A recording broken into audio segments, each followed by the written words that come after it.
Coming up, a B-29's engines roar back to life. The Pope is in the United States. We take a network news crew flying to explain what that means for TFRs. Getting ready for the Colorado Springs fly-in and putting Vortex generators to the test. Plus, what impact could a government shutdown have on you? AOPA Live this week begins in just a moment. Experience the thrill from closer than ever before when the world's fastest motorsports series takes to the sky. The Red Bull Air Race World Championship returns to Texas Motor Speedway, September 26th and 27th. Tickets now on sale.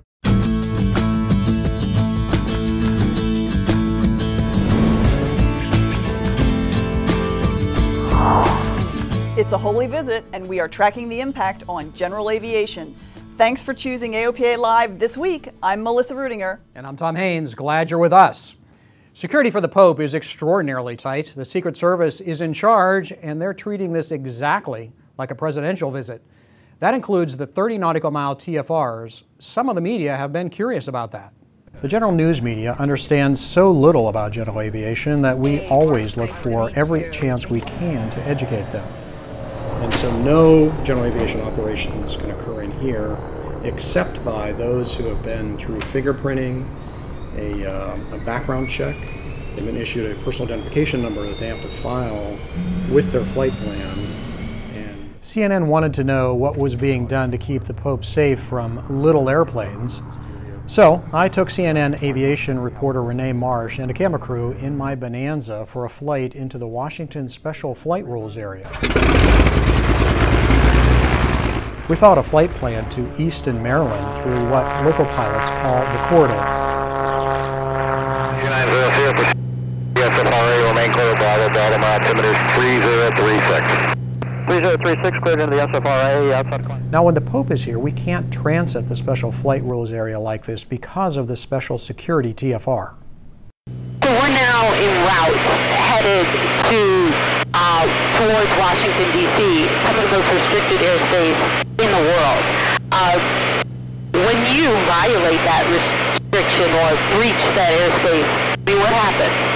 Well, the security agencies will immediately launch a helicopter based out of Andrews and a couple other places around the nation's capital, and they'll come out and identify you, and if they can't get your attention and help lead you out of that airspace, M16s will be launched, fighters will be launched to come also intercept you. And I took the opportunity to explain what kind of threat a general aviation aircraft really represents. This keeps whoever, someone had that intention, this keeps them pretty far back. Well, it does, but on the other hand, you need to look at the logic of the situation. I mean, here we are, this airplane, maximum takeoff weight on this airplane is 3,600 pounds. A Chevy Suburban, 6,000 pounds. So when you look at velocity and ability to do damage, an airplane like this doesn't have a lot of ability to do damage, and yet we can't get anywhere near downtown Washington, and there's thousands of Chevy Suburbans driving around next to the White House this morning. So I was pleased to see that Renee Marsh from CNN, actually did a good job. It was a very balanced piece talking about the security airspace for the Pope's visit. So she did a good job. I'm glad we had the chance to talk with her and take her up flying. It's nice to see the general news media actually take a level-headed approach, and I think you did a great job of explaining. Yeah, all right. Thank you. American voters have a message for Washington. Lots of messages, actually. But in this case, we're talking about air traffic control, and the voters strongly oppose privatizing ATC.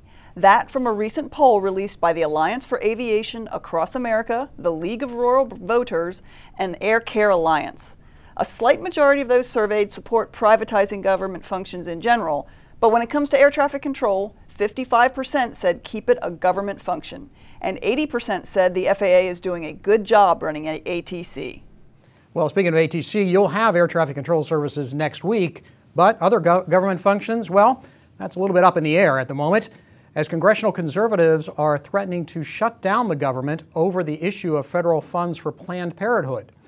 If there's a shutdown, anything essential to safety of life, like air traffic control, will continue, but other FAA operations, like certifications or approvals for aircraft modifications, would be suspended. A new FAA policy statement will make it easier for aircraft owners to replace vacuum-driven attitude indicators with newer, more reliable electrically driven models. It's a change that AOPA has pushed for. The policy statement calls it a minor alteration under most circumstances, and the policy applies to Part 23 aircraft under 6,000 pounds. The AOPA Colorado Springs fly-in is this weekend, and you still have time to plan your trip. And something you might want to do and visit in Colorado Springs is the National Museum of World War II Aviation. Here's more from AOPA Live's Warren Morningstar. So you can't inspire them and send them back to the same four walls and the same teacher. Bill Clares has a very definite idea of what an aviation museum should be. Education has to be key, and if education isn't key, a museum isn't doing its job. And he sees another job for this museum. They go through the museum education program. The museum education program excites them. Then they can go in as a volunteer in the museum and learn to see if that's really what they want to do, but there's really no continuum program that takes them over to the next step. So with the new museum and the education component, the kids can say, hey, maybe I do want to become an airframe and power plant mechanic. And they will have an opportunity, 10th, 11th, and 12th grade, to go over to those programs at the museum and actually get to try it. Bill is co-chairman of the National Museum of World War II Aviation, and he also runs Westpac Restorations, a premier restorer of warbirds and other vintage aircraft. So Bill has a vested interest in sparking interest in the aviation trades. We can't get enough help. You know, our problem is we have a 65,000 square foot facility and we could hire 20 sheet metal fabricators tomorrow, but we can't find them. So this museum will devote as much floor space to STEM education as to aircraft and exhibits. And this is a living museum too. Everything flies, nothing is roped off. You know, one of the funnest parts here in the association between Westpac and the museum is that we fly and operate these airplanes. I flew the B-29 last Saturday, I flew it again Monday for a recurrency ride. So as people are coming through, they get the operational thrill and the smell of the smoke and the airplanes moving. And just wait until the P-38 is flying. In Colorado Springs, Warren Morningstar, AOPA Live. The museum is offering a special $5 admission price for anyone going to the fly-in. There will be a shuttle bus headed to the museum from the AOPA event. You need to pre-purchase your tickets online. Find them at the link there on the screen. And don't forget, the AOPA Tullahoma Regional Fly-In is October 10th. It will be a good time in Tennessee. The town is full of friendly Southern hospitality. Find out more and RSVP at aopa.org/fly-in. And we really hope to see you there. So, Tom, are you going? I am going, and mostly I'm going because I get to host the tour of the Jack Daniels distillery where I hear there's tasting. So a good time will be had by all in Tennessee, apparently. Great, sounds like fun. Coming up after the break, a B-29 roars to life again. And we put two airplanes head-to-head, one of them with VGs on the wings. You're watching AOPA Live this week. From your first skyward glance, the dream of flight compelled you. And from your first glimpse of a Cirrus, you realized that dream had a name. Cirrus Aircraft. Go where you've never been before.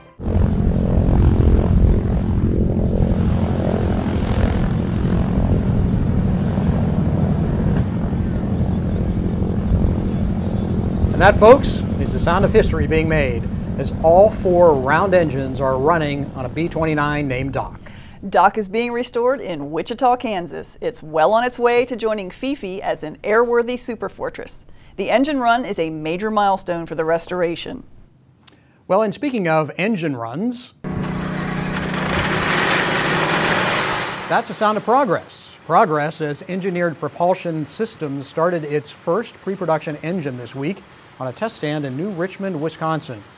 You'll recall that Dick Rattan flew an EPS concept engine to AirVenture back in 2014 on a Cirrus. Since then, the company has been working to refine the diesel-powered V8 engine. The innovative clean sheet design can put out 320 to 450 horsepower.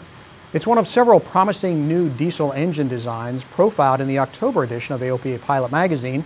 In fact, the whole Techtober issue looks at innovative technologies in aviation. The digital edition is out now. Let us know what you think. A major upset at the Reno Air Races, Robert Hoot Gibson unseated 6-time gold winner Steve Hinton Jr. Gibson flew P-51 Strega to claim the victory. The Reno Air Races attract tens of thousands of spectators every September. Reno may be over, but there's a lot more air racing and excitement left at the Red Bull Air Races. The first Red Bull Air Race of the year is in the U.S. this weekend in Fort Worth. See AOPA's coverage of the races and get member-exclusive discounts at aopa.org/RBAR. And while the days are getting shorter, there are still plenty of great aviation events happening. You can find out what's going on in your region via the AOPA events calendar. You can plug in your home base, a distance, and date range, and it'll show you what's happening. Find it at aopa.org/events. A lot of companies sell products that claim to make a difference in your airplane's performance. Sometimes it's hard to tell if they work, and so AOPA pilot editor at large Dave Hirschman put a set of Vortex generators to the test with a wingtip to wingtip comparison.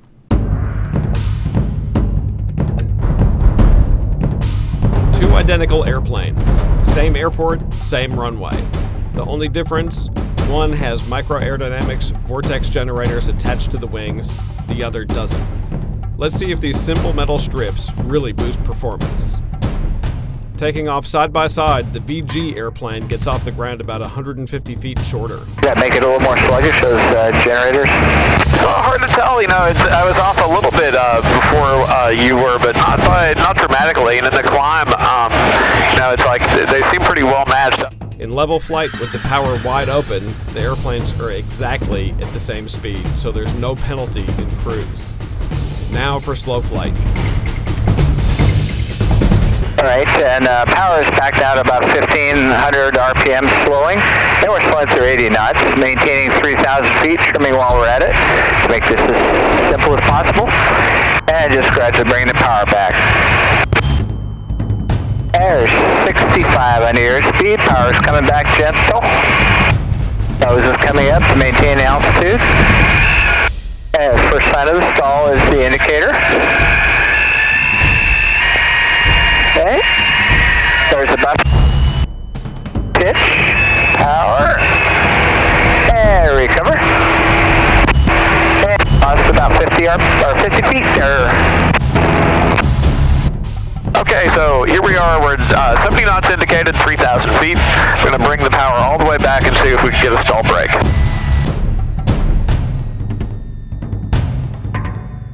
There's 40 knots indicated.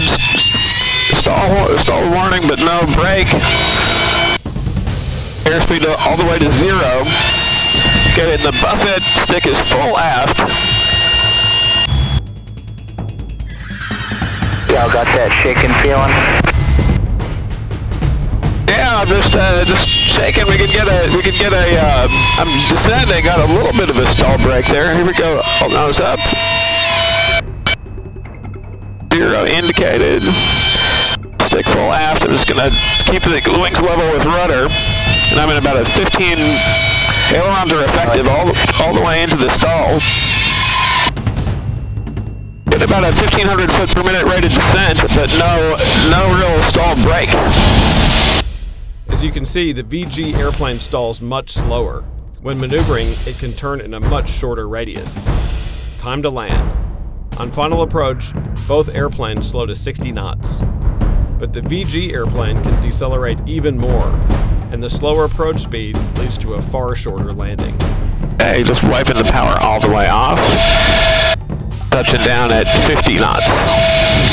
Bottom line, if you fly at high elevation airports or short fields or carry heavy loads, VGs can be a major benefit.